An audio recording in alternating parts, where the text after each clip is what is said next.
પુત્ર દક્ષની પાસે જાય છે. પિતાનું આગમન થયું, સુંદર સ્વાગત, ઊંચું આસન આપ્યું છે. દક્ષ નીચે બેઠા છે. પ્રણામ, સાષ્ટાંગ દંડવત પ્રણામ. પિતાજીની સુંદર પરિક્રમા કરીને કહ્યું છે, હે પિતા બ્રહ્મા, હું આપની કઈ સેવા કરું? હવે આ બ્રહ્મા શ્વાસ લઈને છોડે છે, જેને આપણે નિશાસો કહીએ છીએ. દક્ષ પૂછવા લાગે, બ્રહ્મા, આપ આવું વર્તન શા માટે કરો છો? તમે નિશાસા શા માટે નાખો છો? ત્યારે બ્રહ્મા બોલ્યા છે, દક્ષ, આપની પાસે ધન, સંપત્તિ, વૈભવ, પદ, પદવી, માન, સન્માન, પ્રતિષ્ઠા એક પણ વસ્તુની કમી નથી.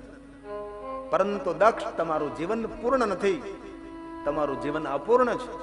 ક્યાં કારણે પિતા બ્રહ્મા? સાંભળો પુત્ર દક્ષ, ધન, સંપત્તિ, વૈભવ, પદ, પદવી, પ્રતિષ્ઠા, માન, સન્માન, બહુમાન કેટલું તમારી પાસે છે. દેવતાઓ તમારું સન્માન કરે, ઋષિમુનિઓ તમારું સન્માન કરે, પરંતુ તમારું જીવન પૂર્ણ નથી, તમારું જીવન અપૂર્ણ છે. કારણ કે તમારા આંગણે દીકરીનો જન્મ નથી થયો. પૂર્ણ તો તે છે કે જેના આંગણે દીકરી જન્મે છે, જેના આંગણે પુત્રનો જન્મ થાય, જેના આંગણે દીકરી જન્મે છે. જરૂર આપણે મહિમા સાંભળ્યો છે, આંગણે દીકરો જન્મે, દીકરો જન્મે, દીકરો જન્મે. આંગણે દીકરો જન્મે તો મા બાપને સ્વર્ગમાં લઈ જાય. જરૂર લઈ જતો હોય, આપણે ક્યાં વિરોધ કરવો છે? દીકરો આંગણે જન્મે તો માતા પિતાને સ્વર્ગમાં લઈ જાય, પરંતુ દીકરી આંગણે જન્મે તો મા બાપને સાચો પ્રેમ આપી જીવતા સ્વર્ગનો અનુભવ કરાવે છે. એ છે દીકરી, એ છે પુત્રી. પણ મહિમા ગવાનો અત્યાર સુધી દીકરાઓનો દીકરો. મને કોઈ બાબત દીકરીઓનો મહિમા બહુ ગાવ, દીકરાનો તો ગાવ. દીકરાઓનો તો મહિમા છે જ, દીકરાઓનો મહિમા તો છે જ. દીકરાઓ માટે લોકો માનતા કરે છે, બાધા રાખે છે, કેટલું કેટલું કરે છે. મારા આંગણે દીકરો જન્મે, દીકરો જન્મે. અને દીકરો જન્મે તો મા બાપ પેંડા વેચે, અને એ દીકરો મોટો થઈને મા બાપને વેચે. 3 મહિના તારા ભેગા, 3 મહિના તારા ભેગા. કેવી હાલત આ દુનિયાની અંદર દીકરાઓએ કરી છે. 7 દીકરાઓને માં પોતાના પેટમાં રાખી શકે છે, 7 દીકરાઓ માને પોતાના ફ્લેટમાં રાખી શકતા નથી. એવી કરુણ કથા દુનિયાની અંદર છે. જરૂર દીકરાઓનો મહિમા છે, દીકરાઓનો કોઈ વિરોધ નથી કરતો, પણ અત્યાર સુધી દીકરાઓનો મહિમા ખૂબ ગવાણો, ખૂબ ગાયો. કોઈ દીકરાને દૂધ પીતો નથી કર્યો. આ ભારત દેશની અંદર દીકરીઓને દૂધ પીતી કરી છે, દીકરીઓને દૂધ પીતી કરી છે. કોઈ દીકરો સતો નથી થયો. અમારી દીકરીઓ પરણીને સાસરે જાય, નાની ઉંમરમાં વિધવા થાય તો દીકરીને સતી થવું પડતું હતું. ના, ભારતની ધરતી પર પુરુષોએ દુઃખ નથી વેઠ્યા, મારી બહેનોએ દુઃખ વેઠ્યા છે. આ ધરતી પર નારીએ દુઃખ વેઠ્યા છે. એક ઘર છોડીને બીજાના ઘરે જવું, એક ઉમરો ઓળંગીને બીજાના ઉમરામાં પ્રવેશ કરવો કોઈ નાની વાત છે? કત વિધિ સુરજી નારી જગમાહી, પરાધીન સપને હું સુખ નારી. જેને સપનામાં કોઈ સુખની કોઈ આશા જ નહીં રાખવાની, આવી નારી. પરમાત્માને તુલસીએ ઠપકો આપ્યો, શા માટે તે નારીનો જન્મ કર્યો, શા માટે નારીનું સર્જન કર્યું છે કે સપનામાં પણ કોઈ સુખની આશા તેને નહીં રાખવાની. કત વિધિ સૃજી નારી જગમાહી.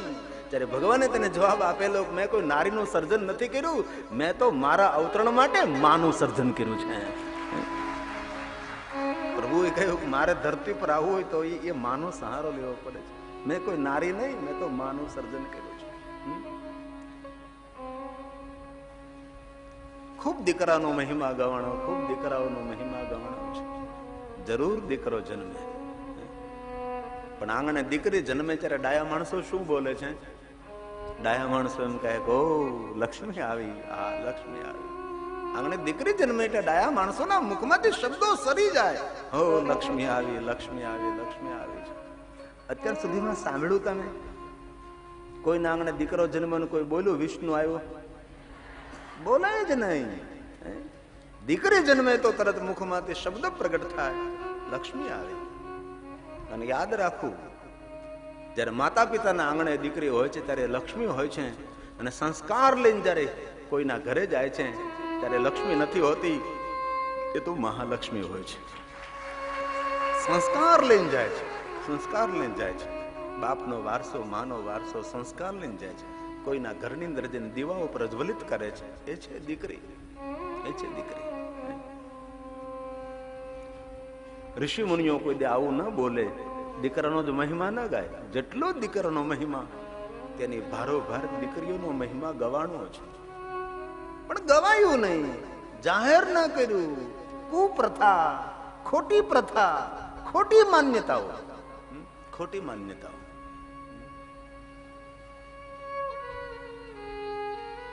બેટી બચાવોના આંદોલનો કરવા પડે આ દેશની અંદર. આટલો પવિત્ર દેશ, ખોટે ખોટા બરાડા પાડીએ છીએ. આમ તો અડધા પ્રમાણમાં તો આપણા માણસોમાં બુદ્ધિ જ નથી.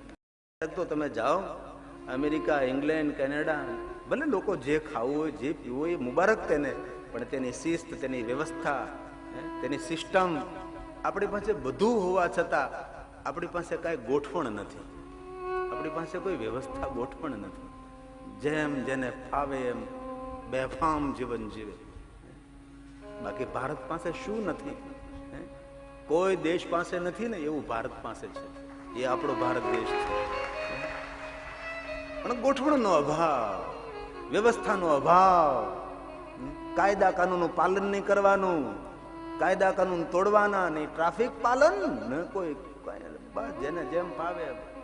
એક રિવોલ્વર આવી ગઈ એટલે આપણે દુનિયાના દાદા. એવું નથી હોતું. દુનિયામાં ઘણું બધું સારું છે, ઘણું બધું આ દુનિયામાં સારું છે. તમે જો તો ખરાબ જરા. આ તો મને તમારો પોરબંદર ને યાદ રહેવાની છે ભાઈ. ઘણું બધું સારું લઈને જઈશ, પણ આ તો મને યાદ લઈને જવાની છે. દીકરીઓનો બહુ મહિમા ગાયો છે. ભારત જેવી પવિત્ર ધરામાં બેટી બચાવો, બેટી બચાવો આંદોલન કરવા પડે. જેમ જોવો તો ખરા. જ્યાં આપણી દીકરીઓને દુર્ગાના રૂપે જોઈએ છે, જ્યાં નવ દુર્ગાની પૂજા થાય છે, માતાજી તરીકે જેની આરતી ઉતારીએ, જે દેશમાં રાંદલની યાદમાં ગોરણીઓ જમાડીએ છીએ, જે દીકરીઓના પગની પૂજા કરીએ છીએ, અને એ દીકરીઓને પેટમાં કરપણ હત્યા, પેટમાં રહેલી દીકરી માને પોકાર કરે છે કે માં મને જન્મ આપજે. તારી માતાએ તને જન્મ આપ્યો તો તને જગત જોવા મળ્યું છે. તું પણ એક નારી છે ને હું પણ એક નારી છું. તારા પેટમાંથી માં હું તને પોકાર કરીને કહું છું તું મને જન્મ આપજે. માં સાંભળ, તારી માતાએ તને જન્મ ના આપ્યો હોત તો તને જગત જોવા ન મળે. માં, જેવી રીતે તારી માતાએ તને જન્મ આપ્યો એવી રીતે મને જન્મ આપજે. તું નિર્દય બનીને ડોક્ટર પાસે જતી નહીં. ડોક્ટર મારા પર ખંજર ચલાવશે, મારી કરપીણ હત્યા કરશે. માં, મારે જન્મ લેવો છે. માં, તારી માતાએ તને જન્મ આપ્યો તો જગત તને જોવા મળ્યું, પણ માં સાંભળ, મારે જન્મ લઈને જગતને જોવું નથી. મારે જન્મ લઈને જગતને કંઈક કરી દેખાડવું છે કે દીકરા કરતા પણ શ્રેષ્ઠ બની શકે છે. અને વર્તમાન યુગની દીકરીઓ શું ન કરે ભલા. વર્તમાન યુગની દીકરીઓ ભણી ગણી કેટલી ઊંચાઈ ઉપર પહોંચે છે. તમે જોવો તો ખરા. મોટી મોટી ઓફિસર હોય, મોટી મોટી પ્રોફેસર હોય, આર્કિટેક્ટ હોય, એન્જિનિયર હોય, વકીલ હોય, કેવી મોટી મોટી પદવી પર દીકરીઓ બિરાજતી હોય છે.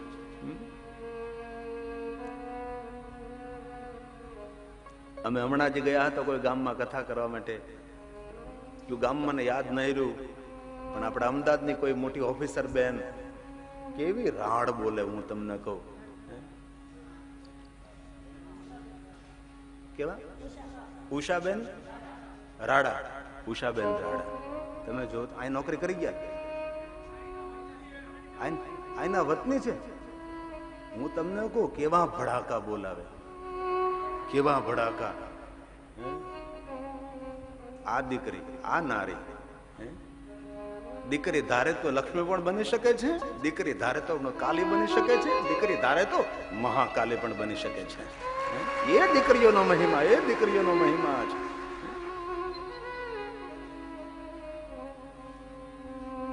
અને જે બાપને દીકરી નથી ને એ બાપ તો અધૂરો બાપ છે. રાવણે એટલું તોફાન કર્યું કારણ આ જ છે ને. નહીં તો તને ખબર પડે કે ખોખારો કેમ મરાય. જેના આંગણે એક દીકરી હોય ને, અને બહુ આદરથી સાધુ તરીકે કહું છું, જે જે દંપતીઓને ભગવાને દીકરીઓ આપી છે ને એવા દંપતીઓને મારા પ્રણામ છે.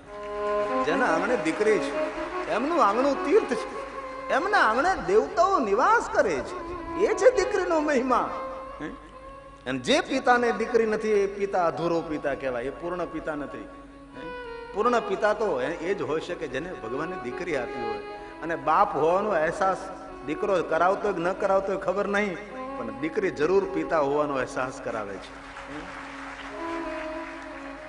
એ ભારત દેશની આપણી પરંપરા. બાપ જયારે દીકરીનું કન્યાદાન કરતો હોય ત્યારે બાપ કેવા આમ લાગે, આમ રાજા મહારાજાની જેમ બેઠો છે. એ કન્યાદાનની પ્રથા એ ભારત દેશની પરંપરા છે. એ ભારત દેશની લગ્ન વિધિની પરંપરા અદ્ભુત પરંપરા છે. અને બહુ મને કહેતા ગૌરવ થાય, આપણે ઋષિ મુનિઓ જે લગ્ન વિધિની પરંપરા કરી છે એવી પરંપરા કોઈ દેશમાં નથી. એ મંગલ ફેરાવો, અગ્નિની ઉપસ્થિતિ, બ્રાહ્મણો સુંદર મંત્રો બોલીને વાતાવરણને પવિત્ર કરતા હોય, એક બાજુ બહેનો મંગલ ગીતો ગાતી હોય, કેટલું દિવ્ય વાતાવરણ હોય. એમાં ભાઈ જવતલીઓ બનીને આવે, નામ જવતલ હોમે, બેન પાછી કંકુનો ચાંદલો કરે, ચોખા લગાડે. અને કેવી આપણા સૌરાષ્ટ્રની પરંપરા, જવતલીઓ બનીને ભાઈ જયારે વિવાહ મંડપમાં આવે છે ત્યારે બહેન ભાઈનું સ્વાગત કરે છે. એ જવતલ હોમે એ પહેલા તો બહેન પોતાના ભાઈના દુખણા લે. તમે જો દુખણા લેવાની પ્રથા આપણી સૌરાષ્ટ્રની છે. બાકી કોઈને દુખણા લેતા ના આવડે, દુખણા લેતા ના આવડે. દુખણા લેતા મારી સૌરાષ્ટ્રની દીકરીઓને આવડે છે. દુખણા કેવી રીતે લેવાય. પિતાને દુખણા લે, ભાઈને દુખણા લે, કાકાને દુખણા લે, મામાને દુખણા લે. દુખણા પિતાજી, કાકા, ભાઈ, મામા, તમારું દુઃખ બધું હું ઉપાડવા માટે તૈયાર છું. એ છે દુખણા, એ છે દુખણા. એ દુખણા, એ પરંપરા આપણે આમ હાથ મૂકે કેટલા વાલથી. આ પ્રથા, આ દુખણાની પ્રથા છે. એમાં પછી જો ટચાક્યા ન ફૂટે તો સમજવું કે આમાં કઈક ગોટાળો ખરો, ખાલી દેખાવ જ કર્યો છે. કડા કડી બોલવી જોઈએ તો સમજવાનું કાને પ્રેમ છે. ઘણા આમ આમ કરે, આમ આમ કરે. તું માર છો કે દુખણાને જ કઈ ખબર નથી પડતી. આમ આમ કઈ હોય. કેટલી સરસ ભારત દેશ. આમ જવતલ હોમતો હોય ભાઈ, બહેન ભાઈની સામે નજર ન કરી શકે. એ જવતલીઓ, એ બેન ભાઈનો પ્રેમ, પ્રેમ કેવો લગ્નમાં નીતરતો ઉતરતો પ્રેમ, આમ કેવું લાગતું હોય. જયારે ભાઈ જવતલની આહુતિ આપતો હોય ને ત્યારે બહેન માટે બધાનો પ્રેમ ગૌણ બની જાય અને ભાઈનો પ્રેમ ત્યારે પ્રધાન બનતો હોય છે. જે સમયે જવતલ હોમતો ભાઈ હોય એ સમયે બહેનનો પૂર્ણ પ્રેમ ભાઈ ઉપર ઉભરાતો હોય છે. જરૂર કોઈ કોઈ દીકરીઓને સગો ભાઈ ન હોય ત્યારે દીકરીઓને ખૂબ વેદના થતી હોય છે. ત્યારે મનોમન ઠપકો પણ ભગવાનને આપતી હોય છે કે મારી કેટલી સખીઓ છે, એને એક એક બબ્બે ભાઈઓ તે આપ્યો પણ મને એક ભાઈ ના આપ્યો, એક ભાઈ ના આપ્યો. જરૂરી તો કાકા દાદાનો મામાનો ભાઈ હોય, કોઈ પિતરાય ભાઈ હોય, એ જવતલની આહુતિ આપી દે અને એક વિધિ પૂરી કરે છે. બાકી જે જે દીકરીઓને સગો ભાઈ ન હોય ને એ દીકરીઓને ખબર પડે કે સગા ભાઈ વગર કેવી વેદના થતી હોય છે. એ બેન ભાઈનો પ્રેમ, એ બેન ભાઈનો પ્રેમ. મને પહેલા દિવસેથી કહેવાનું, બાપુ એક પંક્તિ ગાજો, બહુ જૂની છે પણ બહુ હૃદયને સ્પર્શ કરનારી છે. કોણ હલાવે લીંબડી, કોણ ઝુલાવે પીપળી, ભાઈની બેની લાડકી, ભલો ઝુલાવે લાડકી. કોણ હલાવે લીંબડી, કોણ ઝુલાવે પીપળી, ભાઈની બેની લાડકી, ભલો ઝુલાવે લાડકી. બહુ જૂનું ગીત છે. ઘણા વર્ષ પહેલા સોનબાઈની ચુંદડી એવું ફિલ્મ બનેલું અને હું તો એવો આગ્રહ રાખું છું કે આ બધા જૂના થયેલા ફિલ્મો નવા કલરમાં નવા હીરો હિરોઈન સાથે બનાવવા જોઈએ. કેવી પ્રેરણા આપનારા, કેવી પ્રેરણા આપનારા. પોતાના ભાઈઓ જે બહેનને લાડ લડાવતા હોય, બહેનને જે અથડાઈમાં રાખતા હોય, જે બેન બહેનો પ્રેમ ધીમે ધીમે લુપ્ત થતો જાય છે ને, ત્યારે બેન બહેનો પ્રેમ ઓછો થતો જાય. ઓછો કેમ થતો જાય ખબર તમને? જમીનના ભાવ વધ્યા એટલે. જમીનના ભાવ વધ્યા તો બેન ભાઈના ભાવમાં ઘટાડો થયો. બહેન ભાઈ સામે કોર્ટમાં ઉભી હોય જમીનના ભાગ લેવા. કેવું વાતાવરણ સર્જાણું છે. બહુ જૂનું ફિલ્મ અત્યારે જો નવી પ્રિન્ટમાં બને તો અદ્ભુત બની શકે છે. એ સમયમાં બનેલો છે, 40 વર્ષની આસપાસ. ભાઈ પોતાની બહેનને ઝૂલે ઝુલાવતો હોય, બહેન ઝૂલે ઝૂલતી હોય અને ભાઈ બોલતો હોય, એ પક્ષી, એ પપ્પા, એ મેના, આવો, મારી બહેન ઝૂલે ઝૂલે છે, આપણા વૃક્ષની ડાળી ઉપર બેસો. મારી બહેન જે રીતે ઝૂલે ઝૂલે એવી રીતે આપણા વૃક્ષની ડાળી ઉપર ઝૂલો. આવો, આવો.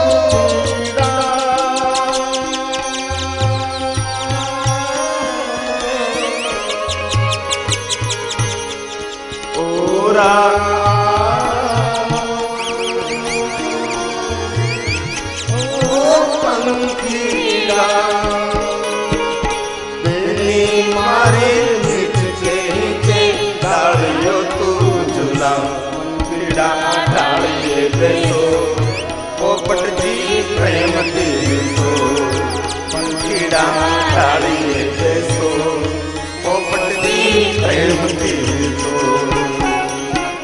કોણ હલાવે નીકળી, કોણ ઝુલાવે નીકળી, ભાઈની બેની લાડકી, ભાઈલો ઝુલાવે લાડકી, ભાઈની બેની લાડકી,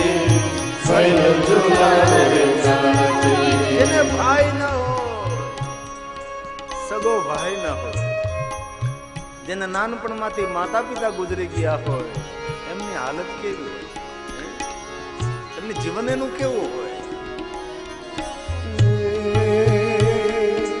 ભાઈ મરે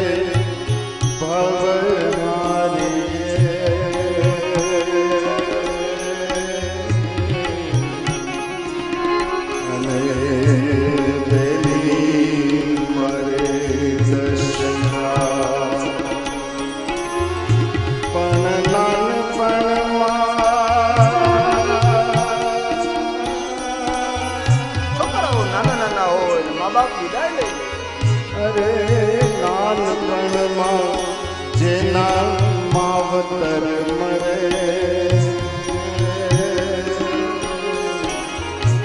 એને ચારે દિશામાં. એ ગામડું મધ્ય ગુજરાતનું. અમે ત્યાં કથા કરવા ગયેલા. 100 વીઘાનો ખાતેદાર ગામનો સરપંચ, એમનો એકનો એક દીકરો રોજના 35 ગુડકા ખાય. અમે સમજાવ્યું તેને મૂકી દે, આ ન ખવાય, કેન્સર થશે. આ તારા બાપનો વારસદાર તું એકલો છે, તારો બાપ એટલો પ્રતિષ્ઠિત માણસ છે. અને 3 વર્ષની દીકરી હતી. અમે ઘણો સમજાવ્યો, પણ કુબુદ્ધિ માણસ ક્યાં સમજે, ક્યાં માને. અને પછી થોડા સમય પછી અમને ખબર પડી કે માણસને કેન્સર થયું. અંદાજ લઈ ગયા, ગલોફો કઢાયો, કેવો કુરૂપ બની જાય. ડોક્ટરે એમ કહ્યું કે આટલું કાઢી નાખ્યું છે, તેને કાચમાં જોવા નહીં દેતા, અરીસામાં નહીં, કારણ કે આઘાત લાગશે તેને. એ થોડીક આમ ધ્યાન રાખજો તેનું. થોડા સમય પછી સર્જરી કરી નાખશો એટલે સારું બધું ગોઠવાઈ જશે. હવે કોઈને ખબર વગર આ યુવાન અરીસામાં જોઈ લીધું અને પોતાને આઘાત લાગ્યો, કહો મારું એટલું બધું જડબું કાઢી નાખ્યું છે, અને એને એટેક આવી ગયો અને મૃત્યુ પામ્યું. તમે જોવો તો ખરા.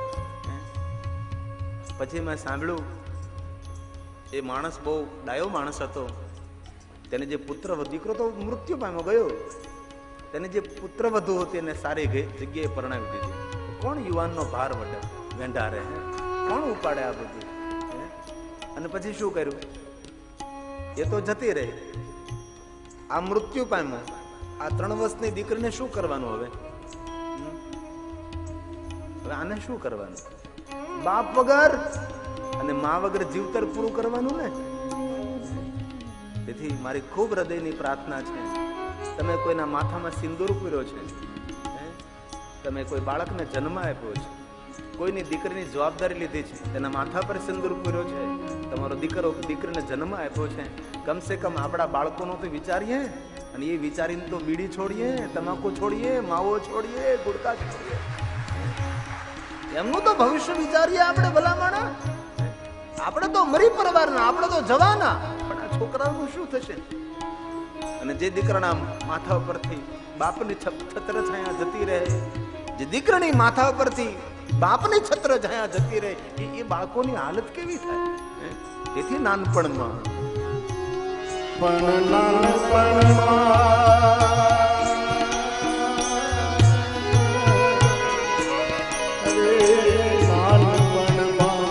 જેના માવતર મરે એને ચારે દિશા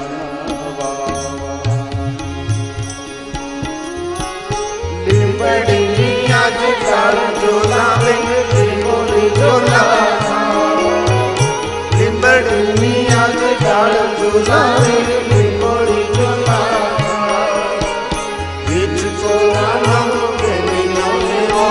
આપ ઝૂલણીઓ જાય લીંબડી હેઠે તેની બારી જ ખેલી છે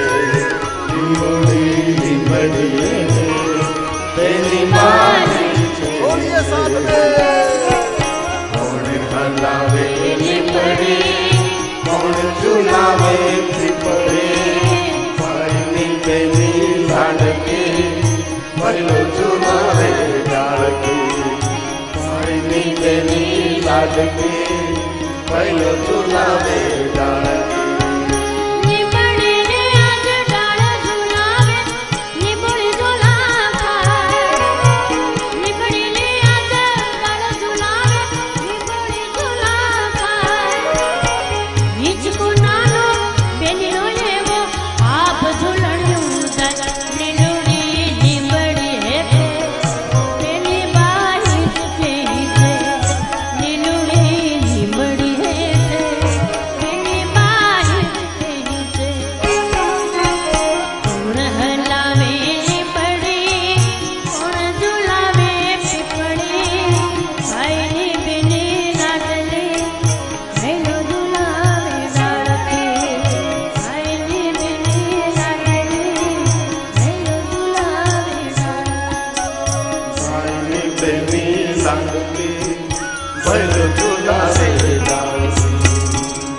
રક્ષાબંધન કેવા તહેવારો, ભાઈ બીજ હમણાં પોછી પૂનમ ગઈ, પોછી પૂનમ મળી, આકાશ રાંધન, ભાઈની બેન રમે કે જમે. કેવા તહેવારો ભારત દેશની અંદર, કેવા બેન ભાઈના પ્રેમને એકદમ તાજો રાખનારા તહેવારો.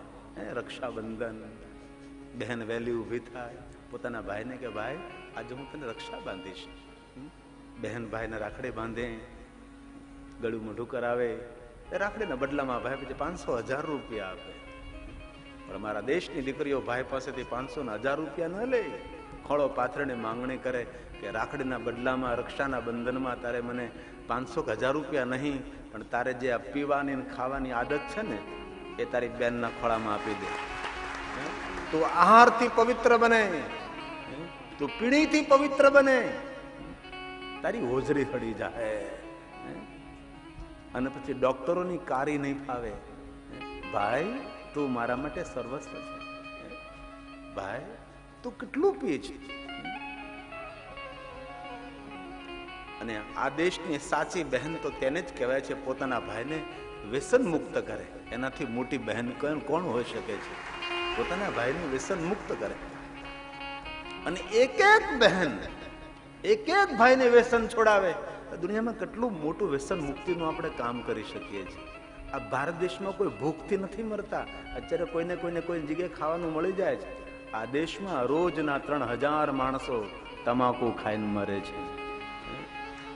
વિચાર કરો, 3000, એ તો ઘણા સમય પહેલાનો આંકડો, 3000, હવે તો વધી ગયો છે. 3000 તમાકુ ખાઈને મૃત્યુ પામે, 3000 બહેનો વિધવા થાય, એક એક બાળક બાપને છત્રછાયા ગુમાવે. તો કે પોરબંદરમાં થારું છે, આપણે કોઈ વ્યસની નથી લોકો. બાકી અમુક ગામમાં જાય તો કેટલા લોકો માવા તમાકુ, કેટલું બીડા કેટલા ફૂંકતા હોય, કેટલું પીતા હોય. અહીં તો પ્રભુની કૃપા છે. તમારા પોરબંદર કેટલું સંસ્કાર સંપન્ન નગર છે. આ નગરમાં તો કેટલું સારું છે.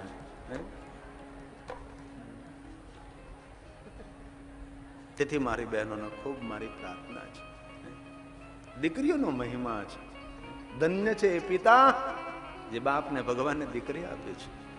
ધન્ય છે એ માતા જે માતાએ આ ધરતી પર દીકરીઓને જન્મ આપ્યો છે. એ મા દેવતાઓ માટે પણ વંદનીય બને છે. અને ઉંમરલાયક વૃદ્ધ માતાઓને પણ મારી પ્રાર્થના છે, તમારી પુત્ર વધુ દીકરીને જન્મ આપે, મુખ હસતું રાખજો ભલામણા, મુખ હસતું રાખજો જરા. આ રોગ ભાઈઓ કરતા બહેનોમાં વધારે હોય છે. પુત્ર વધુ દીકરાને જન્મ આપે તો એવી ફૂલાય ને એવી આમ, પણ જો પુત્ર વધુ દીકરીને જન્મ આપે તો તરત તેનું મોઢું બગડી જાય. 10 દિવસના વાસી રીંગણા જેવું મોઢું થઈ જાય તેનું. કોઈ પૂછે કે શું થયું? દીકરી જન્મે. તેથી જે વડીલ માતાઓ છે તેની મારે પ્રાર્થના છે, તમારી પુત્ર વધુ દીકરીને જન્મ આપે તેનું સન્માન કરજો. બેટા, આપણા દિવસો ઉજળા આવવાના છે, તેથી આપણા આંગણે દીકરી જન્મે છે, આપણા આંગણે દીકરી જન્મે છે. અને વર્તમાન યુગમાં તો દીકરીઓ કેટલું ભણે છે.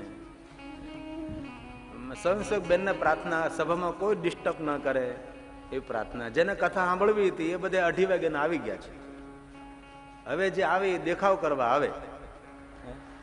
તેથી એક હૃદયની પ્રાર્થના. મારી પાસે 2 દિવસ રાવ સાહેબ, હવે આ 7મો દિવસ તો પૂરો થશે આપણો. તેથી શ્રેષ્ઠ શ્રોતા તેને જ કહેવાય છે.